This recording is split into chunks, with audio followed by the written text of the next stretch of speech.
Just a reminder that this section is being recorded. So in this lecture, I want to give you an introduction to dimensional data modeling.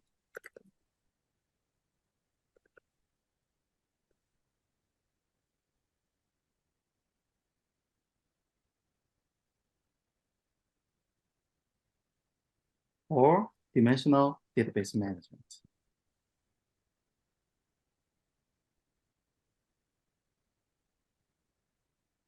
So this will be the topic of this lecture. I want to introduce the following topics to you.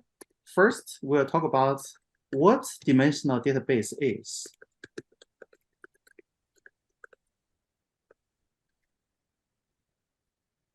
What is dimensional data modeling?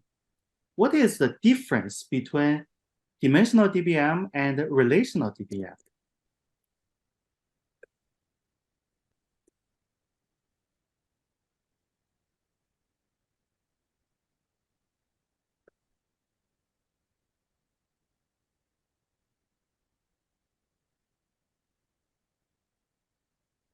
And then lastly, I want to talk about the guidelines that you can use to create a dimensional database.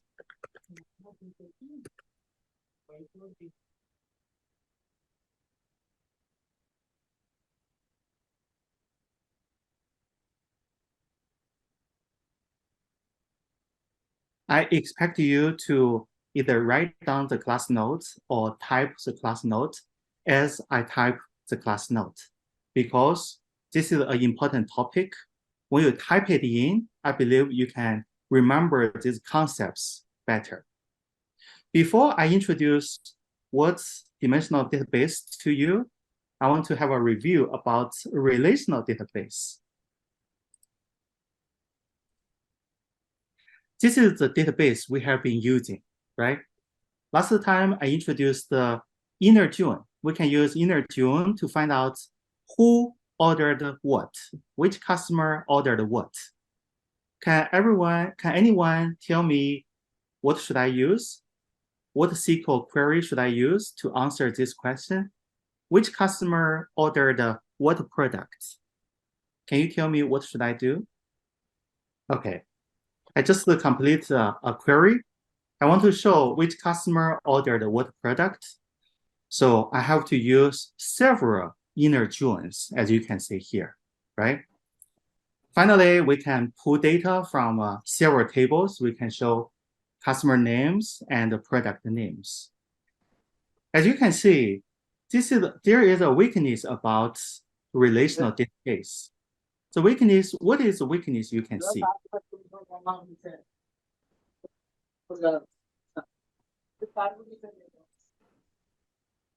Is there a weakness you can see from this query? Anu, do you have an answer?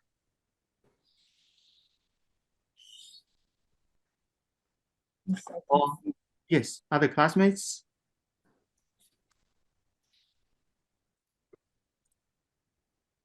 I want to just generate a very simple query, right? But in the backend, when you use relational DBM, as you can see, you have to use several inner joins. This definitely complicates the query process, right? It's just such a small report, but as you can see, how many inner join do we need? One inner join, two, three. We have to use the 3 inner joins. Obviously, this process is not efficient. When we process big data, when we use several inner joins, that will make the analysis more complicated. That's why we have to develop a new model. We call this new model dimensional database management or dimensional data modeling. Dimensional data modeling. Let me show you a real-world example. In this example, I created a database so that a retail store chain can analyze questions such as what is the best selling products, when is the busiest traffic in each store, Let me show you the database example. You can access to the database in MyLeo. So in this database, I'm going to open this database by using Excel. The reason is I want to show you the data structure. But when you work on the project, the database management project, you do not need to open each data file by using Excel. I have a data table called retail sales. The purpose of this data table is, since I'm a retail store chain, I have several stores, retail stores, open around the nation. I want to record the following data. Once a customer scans the barcode on each product, I want to record the customer ID. I named the first column customer ID, customer keys, customer key. When the customer scans the product, the barcode will be recorded. They will be recorded in the product key column. Also, the transaction happens in one store. I'm going to give each store a unique ID number. So if the customer scans the product, I will also record the store key, which is equivalent to store ID. I will also record the information such as a date key. I will give each date an ID number. And then once the customer scans the product, I will record the day and the time when the transaction happens. If I have some promotion, I will also record the promotion ID. Then when the customer scans the product, I will record the price of this product, the unit price of this product. How many quantities the customer ordered or purchased. And then I'm going to calculate the total sales from this particular product, from this particular transaction, and then record the result in gross sales column. If I have discounts, I will apply the discounts percentage to this transaction as well, so that I can calculate the net sales. Then I will assign a receipt ID to this particular transaction. Because several products, several items can be purchased on the same receipts, that's why you can see several transactions, several items purchased by this customer have the same receipt ID or the same receipt key. The purpose of this table is just to record what is happening in my store. Any question about the purpose of this table?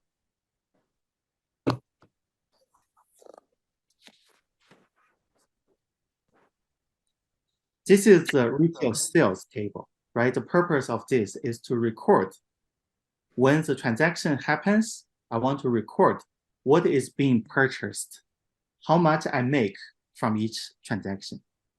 This is the purpose.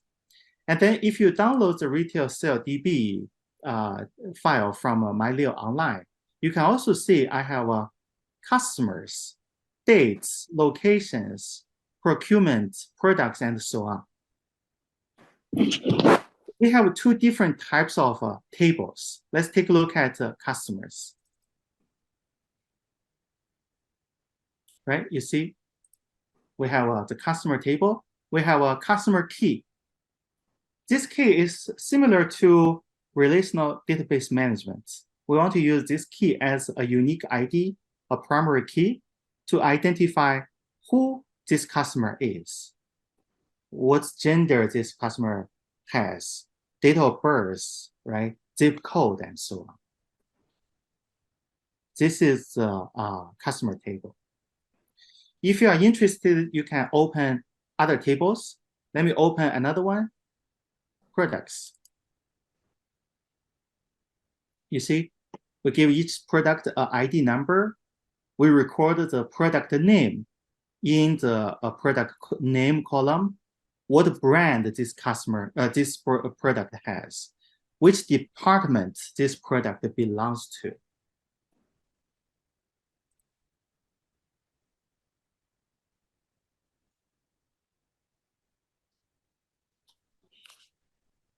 So what do you think about this database? Is it similar to relational database we just learned? What do you think?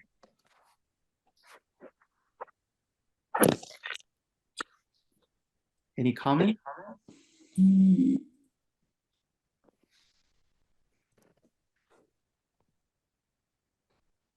Any thoughts?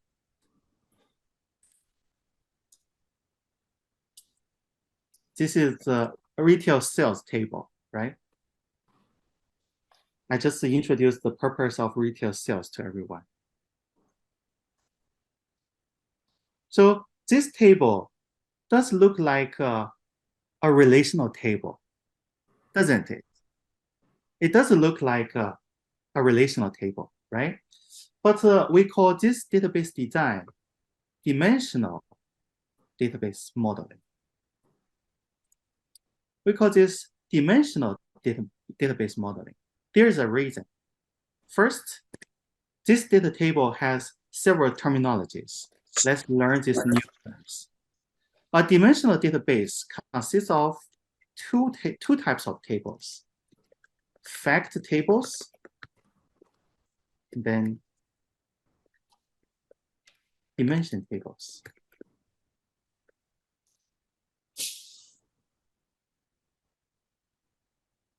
A fact table contains two types of data. The first one is quantitative data. We can calculate, we can analyze. So there are two types of data a fact table contains.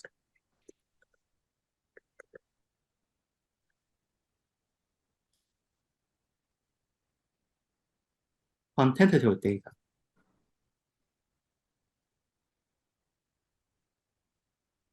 For example, in this case, I want to record the unit price, the quantity of the products the customer ordered, so that I can calculate the gross sales, right? How can I calculate the gross sales from this particular scan? Can anyone tell me?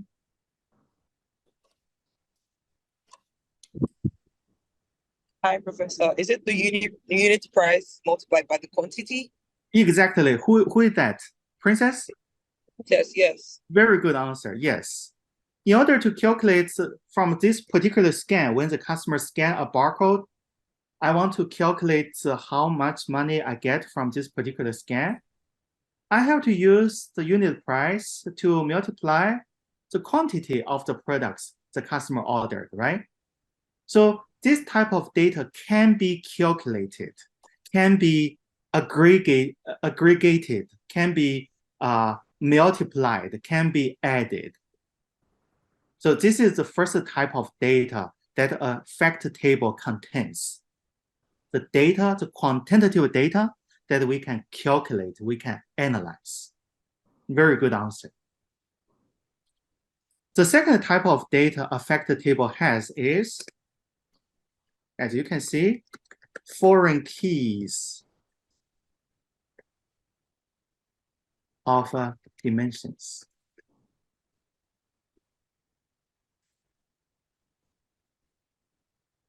Now we need to answer a question. What is a dimension?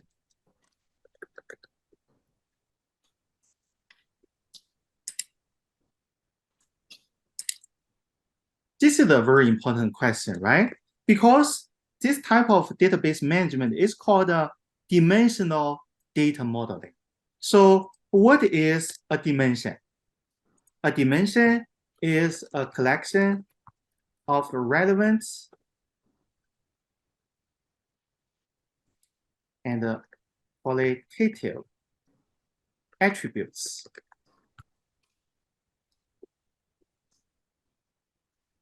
that can classify quantitative data.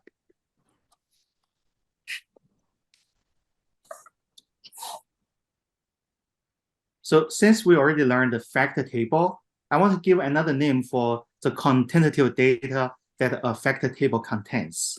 We can simply call it fact data. Fact. It's a fact we can calculate, we can collect, we can calculate, we can analyze fact data. So a dimension is a collection of relevant and qualitative attributes that can classify fact data.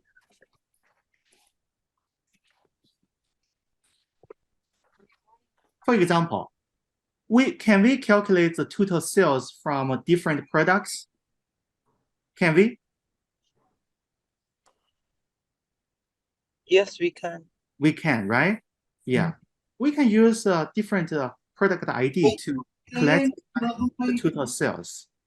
Yes. By the way, I want to go very slow in this lecture because even though you may be a SQL relational database management expert, I want to go very slow so you can see, everybody can see the difference between relational and dimensional database.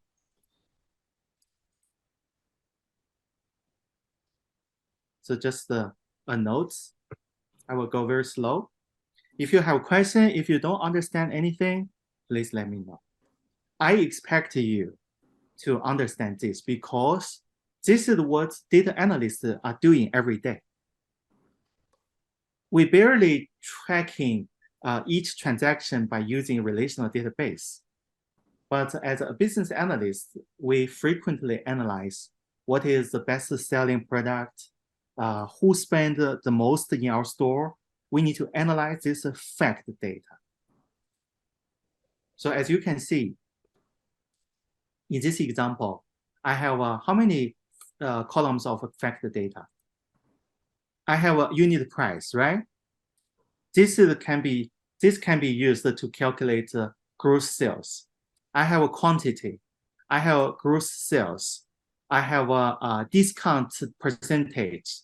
I can also calculate net sales and so on. So I have 5 columns of fact data in my fact table. Any question about this? Any question? All clear? Very good. As I just introduced to you, the second type of data a fact table can contain is foreign keys of the dimensions. And a dimension is a collection of relevant and qualitative attributes that can classify fact data. For example, you can calculate total sales from, let's say, Samsung TVs, total sales from milk, and so on. Then product will be a dimension that can help you classify fact data. So why do we need a foreign key to be in a fact table? Anyone? Why do we need to record a foreign key of a dimension in the fact table? Because as we have learned in relational database management, we use foreign key to connect to the primary key in different dimension table so that we can identify who ordered this product, what is this product, right? In which store this transaction happens. So we need to link the fact table with each dimension table so that we can keep adding attributes into the dimension table. And then we can use different attributes stored in the dimension table to classify a fact table. Right? Any question about this? We need to bring each foreign key, the foreign key of each dimension back to the dimension table, right? And then we can identify who this customer is. What is this customer's first name, last name? Where does he live? Right? What gender this customer has? So this is the two types of data a fact table can contain. Simply speaking,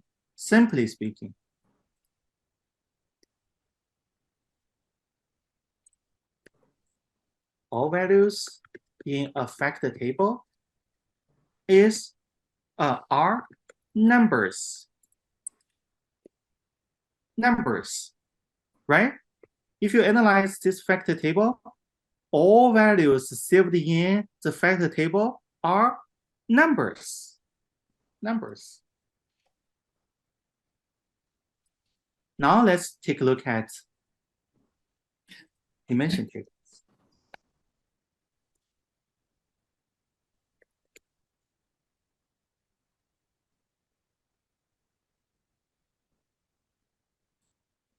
What is a dimension? A collection of relevant and qualitative attributes. So, in other words, in dimension table, no values can be calculated. You must remember this key feature. No values can be calculated. Why? Because a dimension is a collection of qualitative attributes. It's not quantitative data anymore. They are qualitative. Any question about this? So in the future, when you are given a new database project, your colleagues or your boss ask you, which table is the fact table? Which table is the dimension table? How can you differentiate them? If a table has values that cannot be calculated, that table is a dimension table. This is a shortcut to differentiate fact table from dimension table.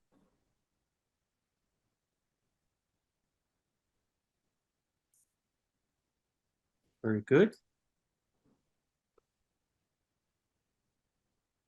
Obviously, a dimension table should contain the attributes that belong to a particular dimension. For example, customers table. Customers table.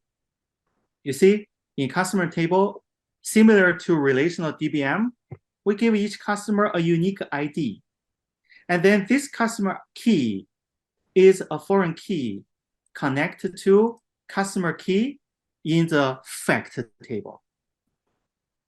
Right? Let me put the two tables side by side so you can see.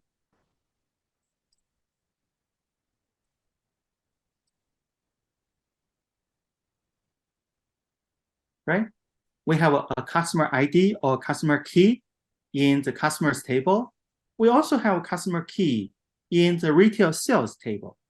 Retail sales is a fact table because customer key is being used as a foreign key between retail sales and the customers table. By linking these two customer keys, we can identify which customer scanned the products. All clear? All clear? Any question about this? Yeah. Very good. So in the customers table, we definitely have more columns, right? Each column in the dimension table is called an attribute. Let's go to dimension table. Each column in a dimension table is called an attribute. Attribute is a property that describes this particular dimension, right? For example, we have a customer's dimension, then customer name, customer first name, last name, gender, are all attributes that can describe a person. Can they? They can, right? They can describe, those are the properties or attributes that describe a customer. That's why we have to put all relevant and qualitative attributes into the same dimension table. So by looking at first name, last name, gender, date of birth, all of these attributes, we can describe a customer's properties. Similarly, when you open products table, you have a relevant and a qualitative attributes that describe a product. For example, each product has a name, right? Product name. Each product has a brand. Each product must be classified into a department, must belong to a particular department. And also because we have a product key here, we have product key here. Between retail sales and products, we use a product key as a foreign key to connect retail sales with products table. Are we all clear about the definition of a fact table and a dimension table? Yes, Professor. Good. Very good. So we have been designing an orders table in relational DBM. What is the difference between the table we designed before and the current design? Can anyone tell me? There must be normalized, right? There's no normalization in this database system. Who is that? Is that Patrick or Anu? It's Ginika. Erica? Ginika. Ginika? Yes. Can you repeat your answer again? I said the dimensional database system it's not normalized. There's no normalization. Yes, very good. That's a very good point. I'm going to talk about that. And also, very good answer. Also, if you look at, let's close the dimension tables. Let's talk about the difference between relational DBM and the dimensional DBM in detail.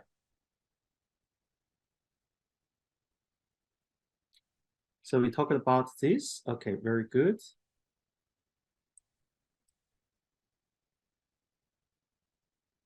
What is the main difference between dimensional and the relational DBM? So let's start from a fact table. Let's pinpoint the major difference between relational and dimensional DBM. Okay.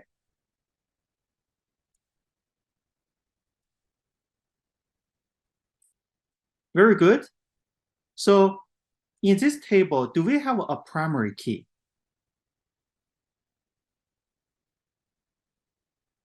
No. No, right? Very good answer. I'm very happy about everybody's answer because you guys are telling me that you start understanding these concepts. Very good. This is the first major difference. In a fact table, there is no primary key.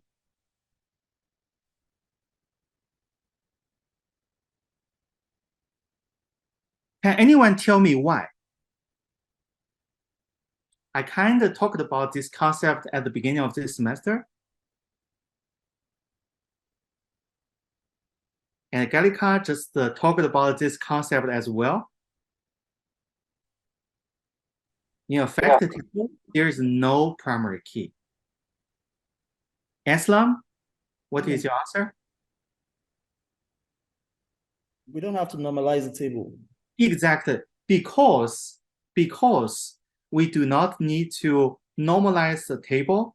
Can you give me the answer in more detail? Why we don't need to normalize? Because it's not for recording, it's for analysis.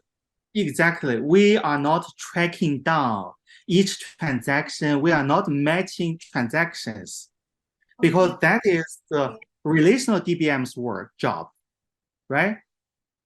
Because we are not tracking down or matching transactions.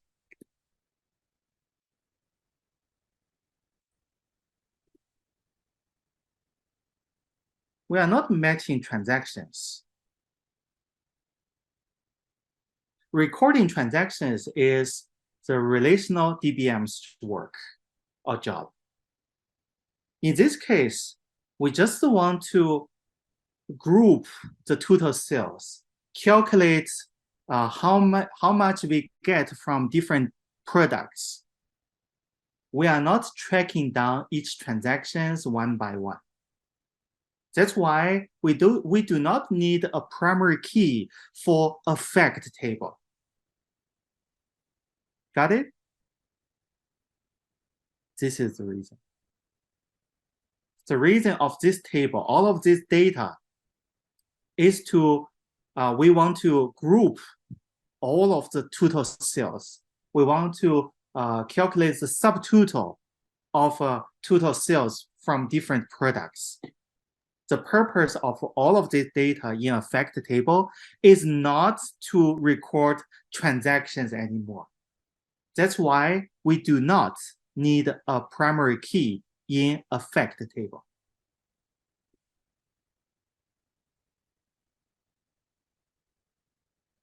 Very good. In other words, we do not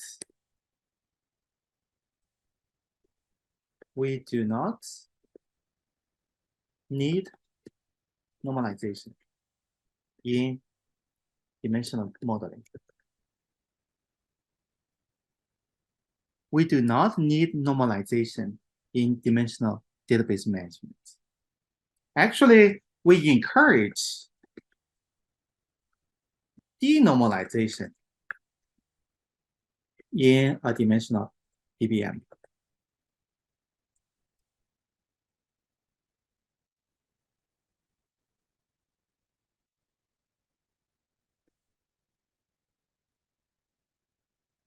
We encourage denormalization.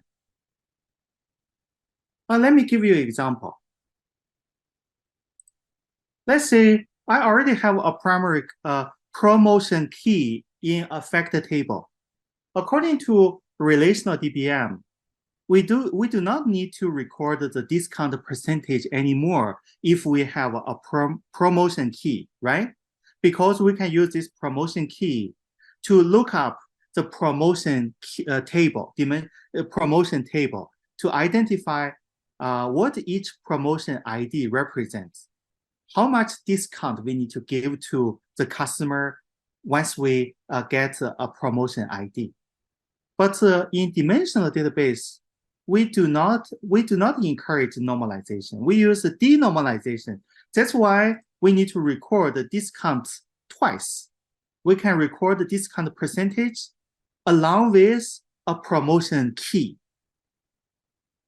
We record the same information twice in the fact table. We encourage denormalization. Why do we encourage denormalization? Why do we allow denormalization in dimensional database? Because don't forget the main purpose of dimensional database is to facilitate, make the analysis more efficient. We want to make data analysis more efficient in dimensional DBM. This is the main reason why we encourage denormalization, right? In relational database, once we identify a promotion key, what we need to do is we bring this promotion ID back to promotion table, and then we need to look up what is the discount percentage we should give to this customer, right? But in that case, we need to use inner join again. That's too tedious. That's why along with promotion key, along with the dimension, the foreign key of the dimension we want to describe this transaction, we simply directly record the percentage of the discount. So when you calculate the net sales in the future, you can simply reduct the discount percentage in order to calculate how much you make as the net sale from this transaction. So this is the major difference between dimensional and relational DBM. Now let's go to dimension tables. Let's use customers as an example. What key feature can you find in the customers table? We do have a primary key for each customer in the customers table. So in dimensional database, another key feature is in a dimension table, there must be a primary key.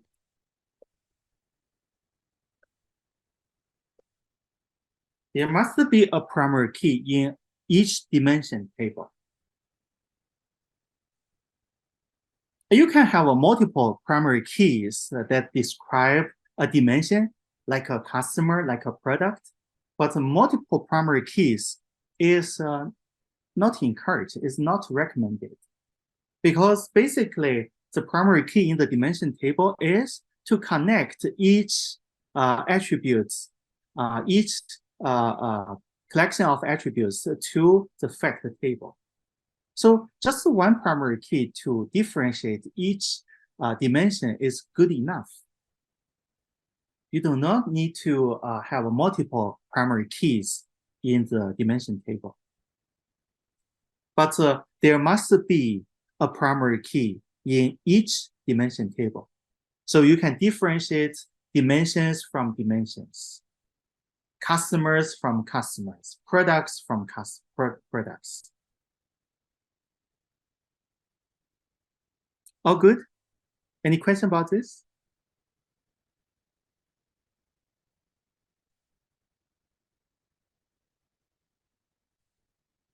Now you have a better idea about what a dimensional database is, right? What is a dimensional database?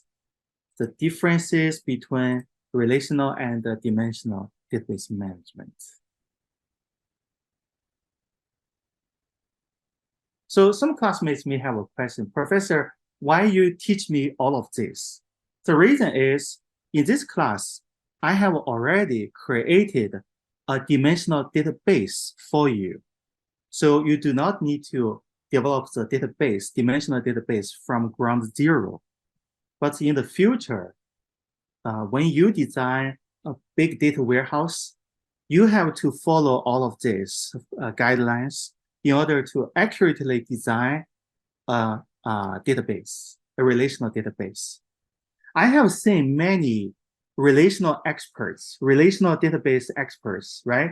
When they design the database, dimensional database, they frequently bring a relational concept into dimensional database. I wouldn't say it's wrong, but I think if from the dimensional database perspective, when you look at a database designed by a relational database manager, you will find several interesting inaccuracies. For example, the relational database management expert would create a primary key in a fact table. I would create a primary key for a fact table. Okay, I will call it scan key. Scan key. And then for each one, I will create a unique scan key.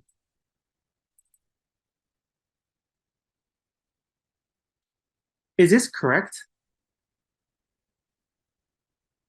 it's not accurate, right? But I wouldn't say this is a professional dimensional database design. I have seen many database designed. I guess those databases are probably designed by relational database management experts. So they frequently bring this relational concept into dimensional database design. It's not incorrect, but it's not efficient. Because as I introduced to you, the purpose of a fact table is to analyze data. It's not to track down the transactions anymore. So a scan key in a retail sales is not required. It's not required. So in the future, you have to pay attention to all of these key points when you design a dimensional database. Another frequently made error is some relational database management experts will record, let's say, unit price. He or she thinks, okay, unit price is an attribute that describes products, right? Each product should have a price property. So this person will record unit price in where? In product table. If I design a dimensional database, and then in the products dimension table, I will record unit price for each product. Let me just make up some example data. Let's say $1.2 each milk. With inflation this high, we cannot buy a milk with $1.2. Let's say $3 each milk, right? $2.8 for 2% milk, and so on and so forth. Is this correct? It's correct in certain ways, right? If you look at this database as a relational database, yes, it's correct because unit price does belong to each product. But from a dimensional database management perspective, this is not correct because in each dimension table, we only record qualitative data, qualitative attributes. We do not record, let's say, the data we can calculate, like unit price, like quantity, and so on. Right. Oh, I received a question about stores. I do have a stores table. It's a stores dimension. Okay. So some classmates asked me a question. What about the store zip code? These are numbers. Why do we record the zip codes? These are numbers. Why do we record these numbers in the store dimension? If you look at, if you analyze the store zip code, yes, they are numbers, but they are categories, right? You cannot calculate, you cannot add one zip with another zip. That's incorrect. That doesn't make sense. So basically, store zip codes are qualitative attributes. They show up as numbers. We cannot calculate. We cannot add them up. That's why we record store zip in the stores dimension. Any question about this? Okay, so if no question, let's go to the next topic. Guidelines for creating dimensional database. I kind of introduced this to you just now, right? We have to pay attention to all of these key points. We also need to follow the following steps when we create a dimensional database. The first step is, before you create a dimensional database, you must identify the business process that will be involved in the dimensional database design.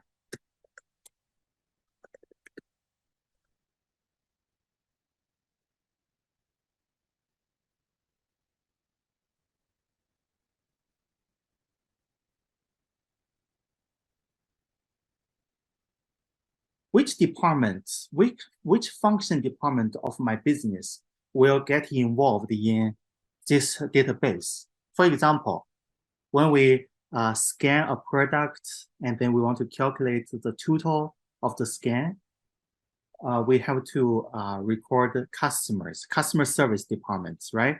We need to create a dimension about the customers. So we need to ask the customer service representatives which attributes will describe a customer. We need to talk to the products department. They are experts about product management. What attributes will be used to describe a product dimension? So you have to identify in the dimensional database which functional business departments will get involved. This is the first step. First, the guideline you need to follow. The second one is you have to define the grains of each row in a fact table.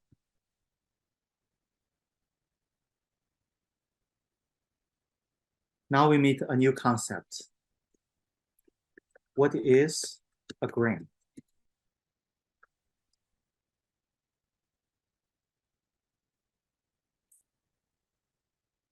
What is a grain? So if you have read the tutorial I developed, a grain represents the level of details you want to record in each row of a fact table.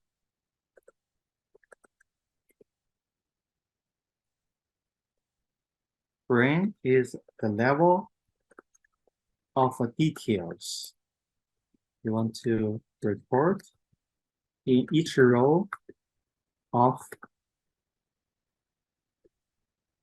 a fact table. Before I go deeper in this concept, let me talk about the difference between the keyword orders and items.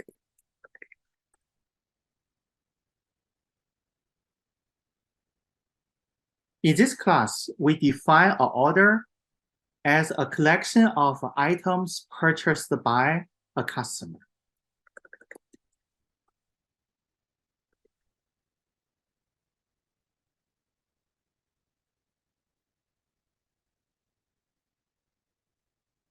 Obviously, an item is a particular product purchased by the customer. Right? So when we talk about an order represents several products.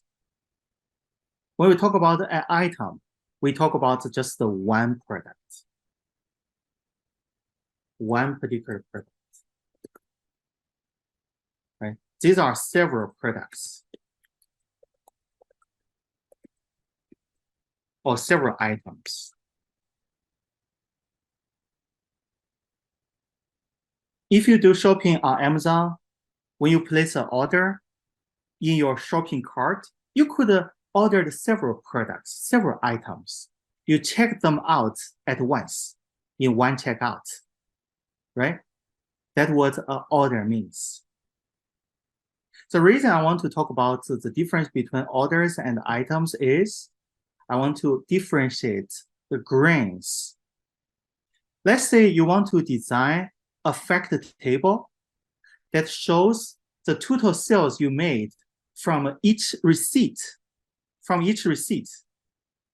The level of details of this transaction is different from the level of details you want to record from the transaction when the customer record one product. The difference is here. So if you want to record the total sales you made from each item, you have to design a database. You have to design the fact table like this one. Each row will record the total sales you made from each one of the products.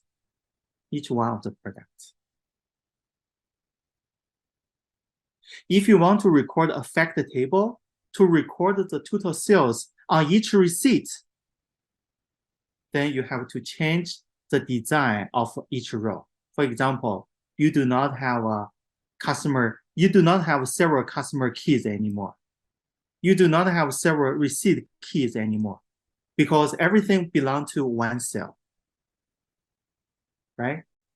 If you want to record the total sales from each receipt, each order, you do not have several rows to record receipts, the same receipt ID. You simply use one row of data to represent the total sales you made from one receipt. But if you want to go deeper, you want to show more details about the transaction. You want to show the total sales you made from each product scan. Then even though we have to use redundant data to keep reporting receipts over and over again, we must show the details.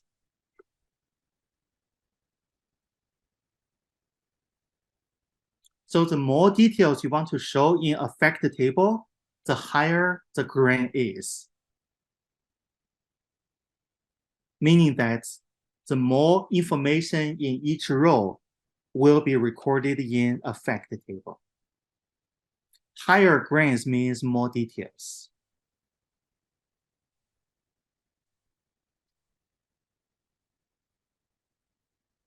Remember this particular keyword, grain. By the way, make sure you read the tutorial I listed on MyLeo online. I will also record this video, so you can replay the video after this session if you have more questions. Oh, one more concept I want to introduce to you is what is the difference between dimensional and relational? One more difference is fact data is independent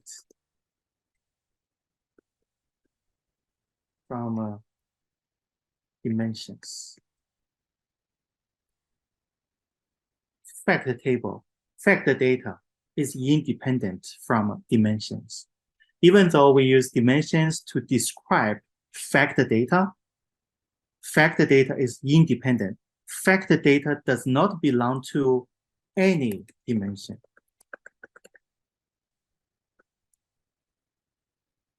Does not belong to any dimension. What do I mean by this? If you work on the project, you will see some questions ask you, can you calculate the total sales by department, by the date of the transaction, right? Let's see example. Okay. Create a dimensional database so that you can show total sales, total gross sales, let's say, right? Gross sales and net sales are basically the same from the database management perspective. So the gross sales by department and months.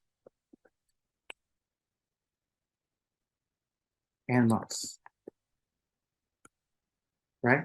Obviously, in this case, department is an attribute of the product dimension. What about month? If you look at the date dimensions, if you look at this date dimension,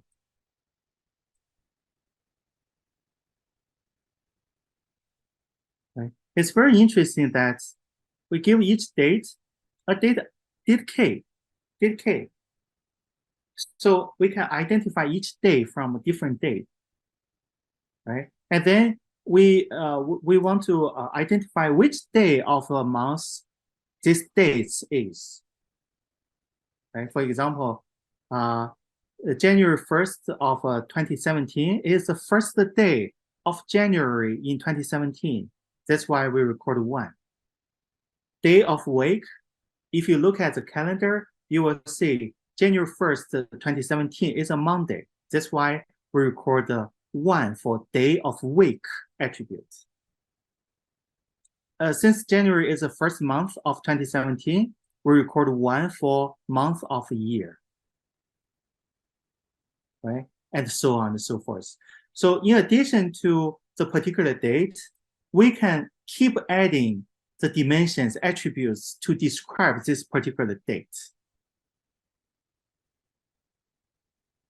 So if you want to calculate the total gross sales by departments and month, which table should you use? You definitely need to use retail sales factor table, right? Because gross sales are recorded in retail sales. You also need to use products table.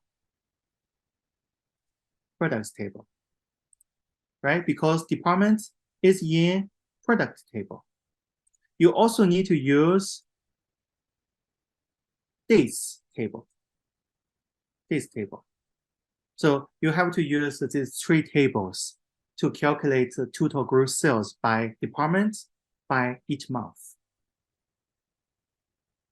Right? Basically, you should have a diary department, and then you should have a January, February, March, and so on for diary department, how much money you make for from each department in each month, right? Then you need to look at electronics.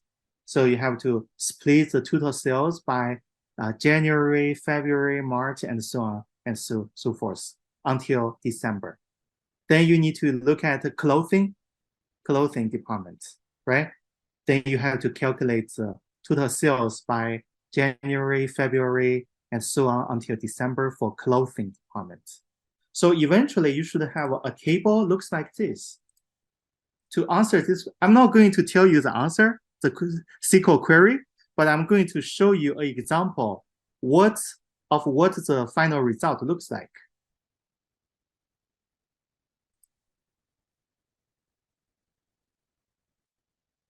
The final result will be, okay, department, right?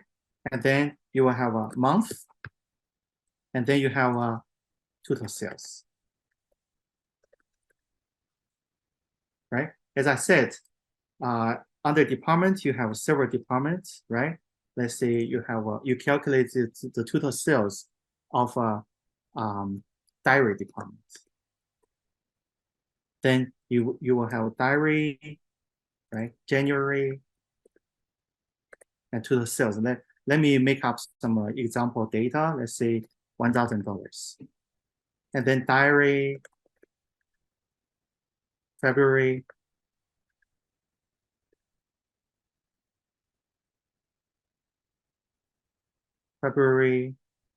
and then let's see, 7,000. And so on and so forth, right? Until you have a diary, December. Let's see, the total sales, 9,000. I will skip the month for diary in the middle. Okay, I'll use the 3 dots to represent other months for diary. And then you look at electronics. And then starting from January, how much money you make from a electronic department, right? You record the data, 25,000. And then electronics again.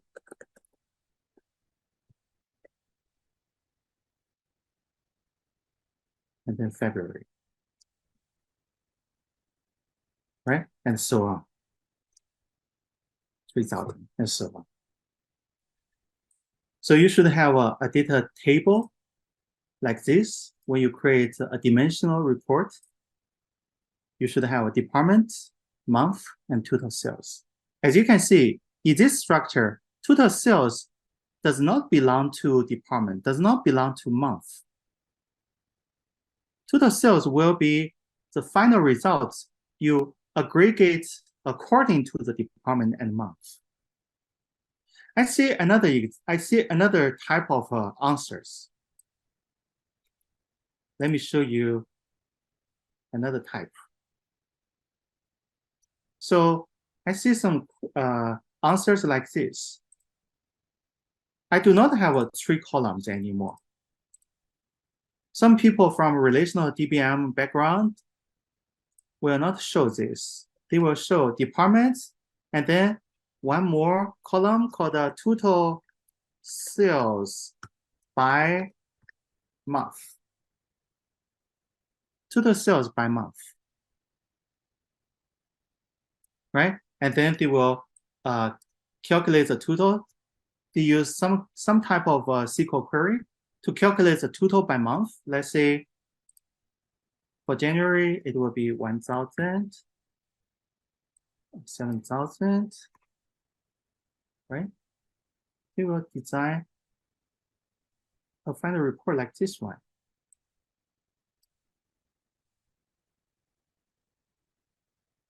And then 25,000.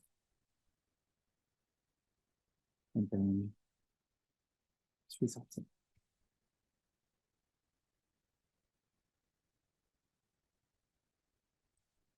When you look at this type of reports, I wouldn't say it's incorrect, but I would say this is not a dimensional database type report.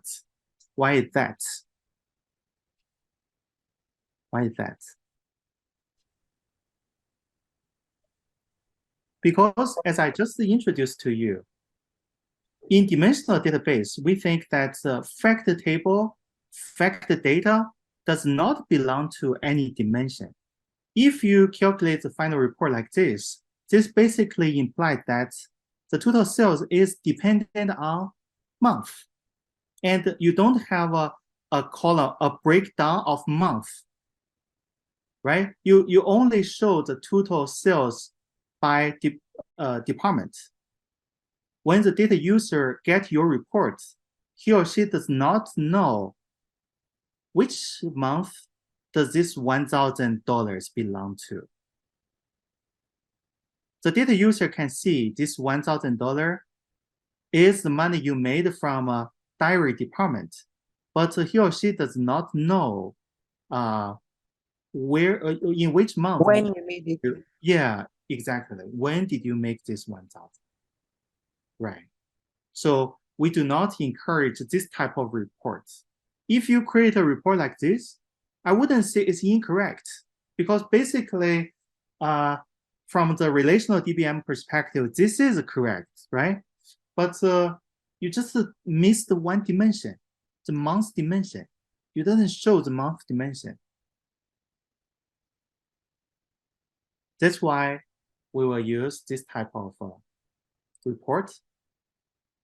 So as you can see, total sales is not dependent on either department or month. We can calculate the subtotal by department and month, but this format implies that total sales does not belong to either department or month. We can keep adding dimensions to calculate different type of subtotals of total sales, because this total sales, this final result, this column is not being related to any other dimensions. It's just the fact table. So fact data does not belong to any dimension.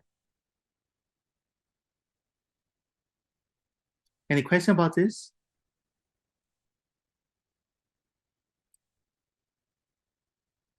Jinika, you said, let me see. Jinika has a question. Are we not supposed to represent the month with numbers? Yes. Yes. That's my point. Because if you group total sales by month, first of all, you do not know which month, when did you make this total sales, right? This does not show the month dimension. As I said, the dimensional database has a very important purpose. We want to show which dimension is being used to describe the fact data. So if you simply group the total sales by month, then basically that's not dimensional database design. Okay, thank you, Professor. What I was really asking Yes. is just the way we have January, February. I'm thinking I wasn't supposed to like reference January, February with numbers like 1, 2, like their key foreign keys in maybe Yes, like very good.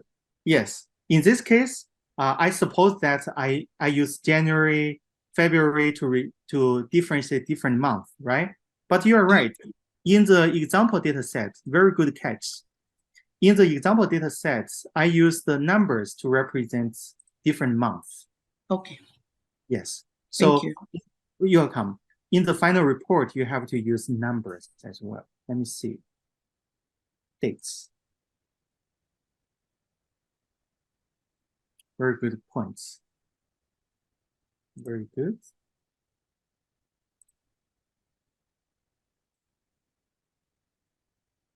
Apple has this kind of magic that you cannot find the file you want.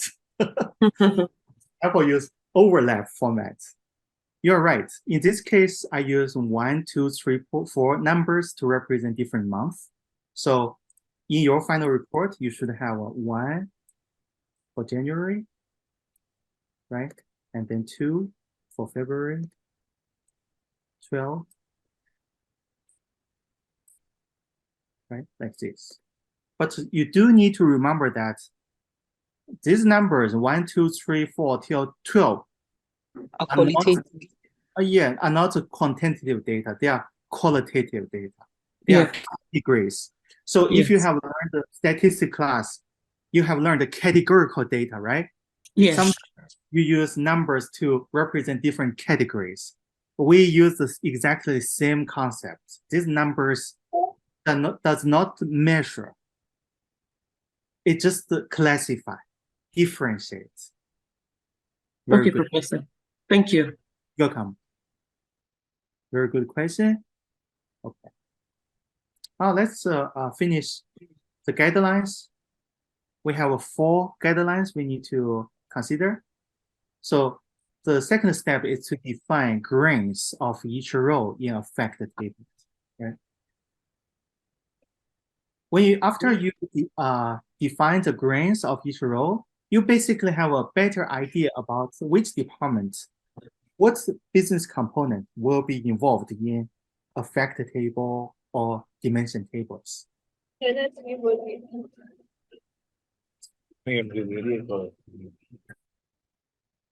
Okay.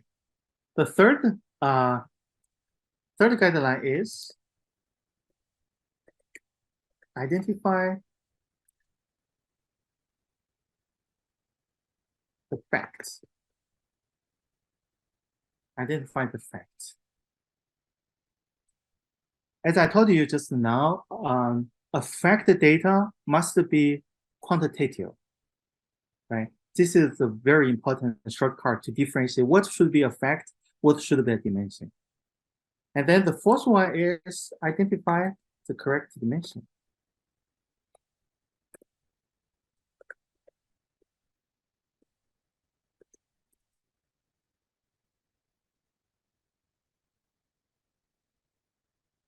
Obviously, we have different types of dimensions. I will talk about different dimensions in next lecture.